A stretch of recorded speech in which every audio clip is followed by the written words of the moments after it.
اب آگے اسلامی لشکر کے آداب کہ اسلامی فوج کیسی ہوتی ہے اور اس میں کیا آداب ہونے چاہیے، قرآن کیا آداب دیتا ہے ہمیں، قرآن ہمیں اجتماعی زندگی کیسی دیتا ہے، قرآن ہمیں ہماری عسکری طاقتوں کو کیا رہنمائی دیتا ہے، آپ سنیے۔ یا ایھا الذین آمنوا اطیعوا اللہ ورسولہ، پہلی یا ایھا الذین آمنوا، ایمان والو، اذا لقیتم الذین کفروا، کافروں سے جب تمہارا مقابلہ ہو، فلا تولوہم الادبار، تمہیں پیٹھ نہیں دکھانی ہے، بزدلی نہیں دکھانی ہے، تمہارے اندر بہادری ہونی چاہیے، تمہارے اندر ایمانی غیرت اور جرت ہونی چاہیے۔ اور سن لو، جو پیٹھ پھیر گیا، کافروں سے ڈر گیا، فقد باء بغضب من اللہ، وہ اللہ کا غضب اور اللہ کا غصہ لے کر واپس آئے گا۔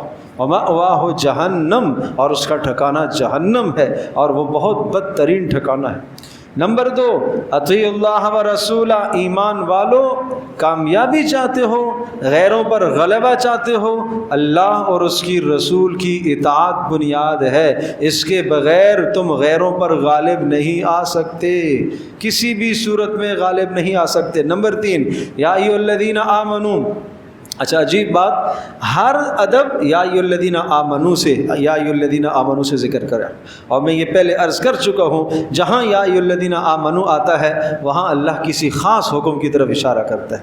یہ کبھی پڑھو تو صحیح سورہ انفال، یا ایھا الذین آمنوا، اے ایمان والو، استجیبوا للہ وللرسول، جب تمہیں اللہ اور اس کے رسول کی طرف سے پکار آئے تو اس پکار پر فوری لبیک کیا کرو، تاخیر نہ کیا کرو، اللہ کی آواز پر، اللہ کے رسول کی آواز پر آگے بڑھا کرو۔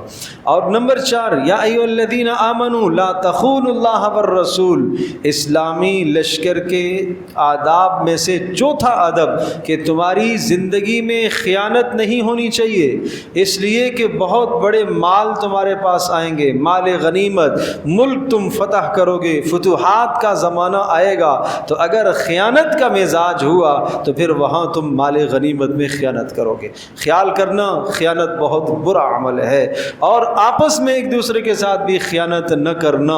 خیال کرنا، انما اموالکم و اولادکم فتنہ، تمہارے مال یہ آزمائش ہیں، مال کی محبت تمہارے دل میں ہے، یہ آزمائش ہے۔ یا ایھا الذین آمنوا ان تتقوا اللہ، چوتھا ادب، ایمان والو، اللہ کا ڈر اختیار کرو گے تو اللہ تمہیں موقع محل کی بات سجھائے گا، اس وقت مجھے کیا کرنا چاہیے، اللہ تمہیں یہ صلاحیت عطا کرے گا۔ اللہ حق اور باطل میں، صحیح اور غلط میں، درست اور غلط میں، جائز اور ناجائز میں، اللہ فرق کرنے کی تمہیں صلاحیت عطا کرے گا، لیکن کیسے؟